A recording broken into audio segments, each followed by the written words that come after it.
G3XE here, doing a quick video about Age of Sigmar. Are unit upgrades still relevant? This is a box of Zangors. Zangors came out after the Age of Sigmar had begun, obviously. Meaning that they didn't have a, as far as I know, box in Warhammer Fantasy. Same thing with the Kharadron Overlords. It's going to be the same with the Edeneth Deepkin. However, as you can see, they still have a music, hornblower, a banner. Oh, sorry, you can't see that. You still have a music blower, a banner bearer, an alpha leader guy, and a guy with a great blade.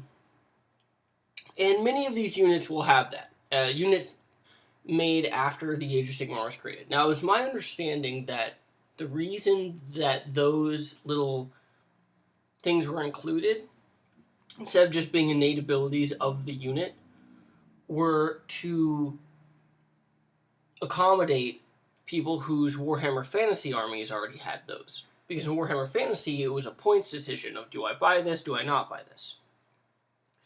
Is it cost-benefit analysis? Two reasons for why it's not a cost-benefit analysis in the Age of Sigmar.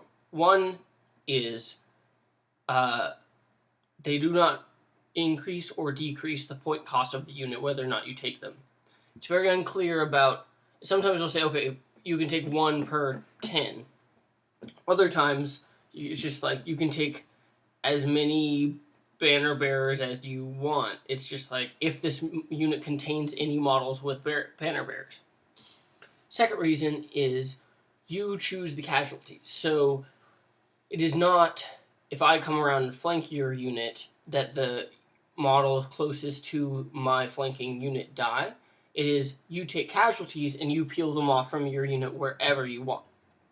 This can be thought of as the person in front dies, these people move up to reform the ranks. That's what I like to imagine. But it still begs the question, why would you ever peel off your banner bearer, music guy, and leader until the very end? You wouldn't. And pretty much all of these, battle line units have these guys. So why do new units like the Zangors, like the Kharadron Overlords, like the Edeneth Deepkin, I assume, why are these still having upgrades if there's no point difference? You choose where you peel off your casualties from in the unit. Why not just make the unit have the benefits built in? So instead of saying a unit with a hornblower can add 1 to run and charge rolls, you would just say this unit can add 1 to run and charge rolls. Because as long as you're not purposefully being an idiot, that is essentially what it means. And I had originally just said, okay, well, they were like, oh, what do we do with all these banner bearers? What do we do with all these musicians? And that was the rule they came up with, but they're still doing it with the newer units. Is it just to match so that things feel the same? Does this mean that maybe later on they're going to have more 40k level point system where the upgrades individually do cost certain points?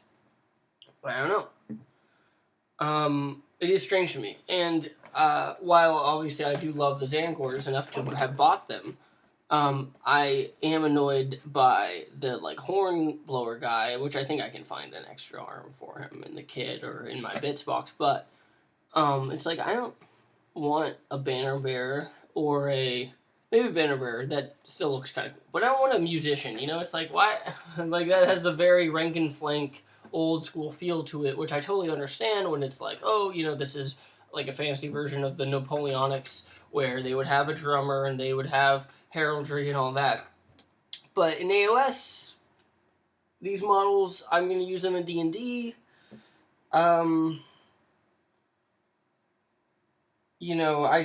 I don't want a guy blowing a horn. I don't know. And it just seems odd to me. But I don't know. Let me know your opinion in the comments. Thanks. See you in the next one.